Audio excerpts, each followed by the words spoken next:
Hello दोस्तों, तो आज हम सभी लोग बात करने जा रहे हैं उत्तरवर्ती मुगल काल के बारे में।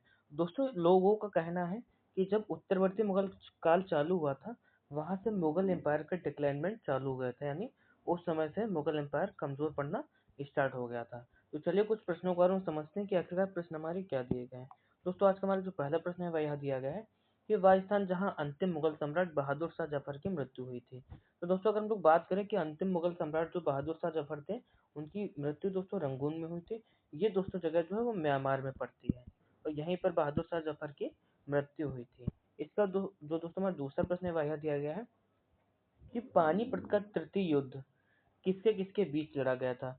अगर दोस्तों हम लोग पानीपत के तृतीय युद्ध की बात करें तो ये अहमद शाह अब्दाली और मराठों के मध्य में लड़ा गया था। इसके बाद जो दोस्तों हमारा आज का तीसरा प्रश्न यहाँ पर दिया गया है वह यह दिया गया है कि पहला कठपुतली सम्राट कौन था, यानी जो दूसरों के इशारों पर दोस्तों काम करता था, वो ऐसा पहला कठपुतली सम्राट कौन था। तो दोस्तों अगर हम लोग बात करें तो जहांदार शाह जो था उसको हम लोग पहला कठपुतली सम्राट बोल देते हैं। इसका दोस्तों हम लोग अपना अगला प्रश्न देखते हैं कि क्या दिया गया है।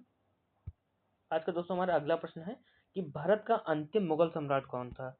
तो दोस्तों अभी हम लोगों ने देखा कि जो प्रश्न आया था कि बहादुर शाह जफर की मृत्यु कहाँ हुई थी। तो दोस्तों जो बहादुर शाह जफर था वही भारत का अंतिम मुगल सम्राट था और इसकी मृत्यु कहाँ हुई थी दोस्तों, रंगून में हुई थी जो दोस्तों म्यांमार में पड़ता है। इसका जो दोस्तों हमारा अगला प्रश्न यहाँ पर दिया गया है वह यह दिया गया है कि भारत से मयूर सिंहासन लेकर कौन गया था।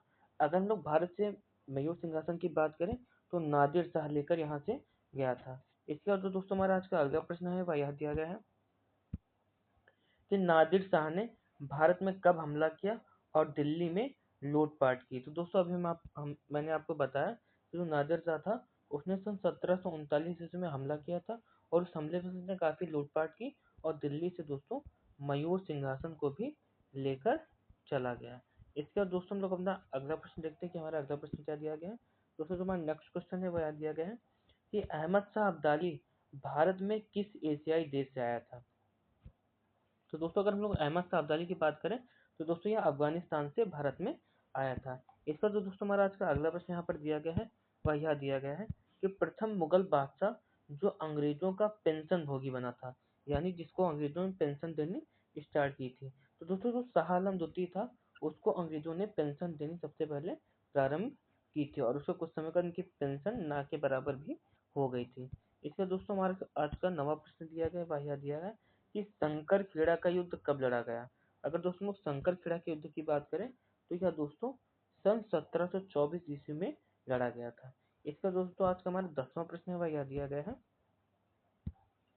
कि बेदरा का युद्ध कब हुआ था। अगर दोस्तों हम लोग बेदरा के युद्ध की बात करें तो यह सन 1759 ईस्वी में लड़ा गया था। इसका दोस्तों हमारा आज का अगला प्रश्न यहाँ पर दिया गया वह यह दिया गया है कि पोर्टो नोवा का युद्ध कब हुआ था। अगर दोस्तों हम लोग पोर्टो नोवा के युद्ध की बात करें तो यह सन 1781 ईस्वी में लड़ा गया था। इसका दोस्तों हमारा आज का अगला प्रश्न यहाँ पर दिया गया है वह यह दिया गया है कि मुदकी का युद्ध कब हुआ था। अगर दोस्तों लोग मुदकी के युद्ध की बात करें तो सन 1845 ईस्वी में यह युद्ध लड़ा गया था। इसका तो दोस्तों आज का हमारा 13वां प्रश्न दिया गया है, वो देखते हैं कि क्या दिया गया है कि सम्राट बहादुर शाह के पुत्र युवराज दाराख्त की मृत्यु कब हुई थी। अगर दोस्तों हम लोग दाराख्त की मृत्यु की बात करें तो यह सन 1839 ईस्वी में हुई थी। कब दोस्तों हुई थी, सन 1839 ईस्वी में हुई थी।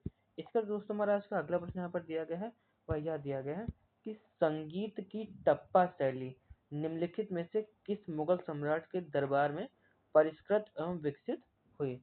तो दोस्तों जो मोहम्मद शाह था उसके दरबार में ये संगीत की टप्पा शैली विकसित हुई थी। इसके बाद दोस्तों हम लोग आज का अपना अगला प्रश्न देखते हैं कि हमारे यहाँ पर अगला प्रश्न क्या दिया गया। दोस्तों हमारे जो आज का अगला प्रश्न दिया गया कि वह बादशाह जिसके शासन काल में हिजड़े तथा महिलाओं का एक वर्ग का प्रभुत्व था, यानी उनका प्रभुत्व वहां पर बना हुआ था। तो दोस्तों हम लोग बात करते हैं जो अहमद शाह था, दोस्तों कौन, अहमद शाह, जिसने सन 1748 ईस्वी से 1754 ईस्वी तक शासन किया। उसके समय में हिजड़ों तथा महिलाओं के एक वर्ग का प्रभुत्व था। इसका दोस्तों हमारा आज का अगला प्रश्न है का यह दिया गया है कि अवध का प्रथम नवाब कौन था। अवध के अगर हम लोग दोस्तों प्रथम नवाब की बात करें तो दोस्तों वो था शहादत खान। इसका दोस्तों जो आज का हमारा यहाँ पर 17वां प्रश्न दिया गया है कि औरंगजेब की सन 1707 ईस्वी में मृत्यु के बाद किसने सत्ता संभाली थी। अगर दोस्तों हम लोग औरंगजेब की मृत्यु की बात करें तो इसके बाद जो दोस्तों बहादुर शाह प्रथम था, उसने दोस्तों मुगल वंश की सत्ता संभाली थी। इसके दोस्तों आज का जो हमारा अगला 18वां प्रश्न यहाँ पर दिया गया है कि वह ईरानी शासक जिसने सन 1739 ईस्वी में दिल्ली शहर पर हमला किया था और भारी मात्रा में धन दौलत की लूट की थी। तो ये दोस्तों पता है, तो नादिर शाह था, उसने सन 1739 ईस्वी में दिल्ली पर हमला किया था और इस हमले से काफी लूटपाट की थी। इसके साथ में उसने मयूर सिंहासन को भी इसने लूट लिया था। इसका दोस्तों हम लोग आज का अगला प्रश्न यहाँ पर समझते हैं। तो 19वां प्रश्न हमारा यहाँ पर यह दिया गया है कि मुगल बादशाह शाह आलम द्वितीय ने किस वर्ष में बंगाल, बिहार, उड़ीसा की दीवानी ईस्ट इंडिया कंपनी को अनुदान स्वरूप देने का फरमान जारी किया था।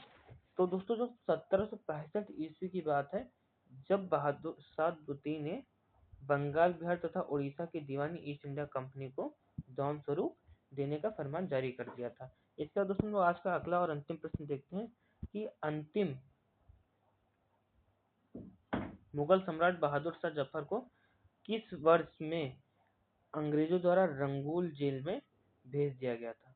तो दोस्तों इसका राइट ऑप्शन हो जाएगा, इसका राइट आंसर होगा वो होगा सन 1758 ईस्वी में इनको रंगून की जेल में भेज दिया गया था। तो दोस्तों ये कुछ प्रश्न इंपॉर्टेंट थे जो कि एसएससी में और दोस्तों रेलवेज में लगातार पूछे जा रहे हैं।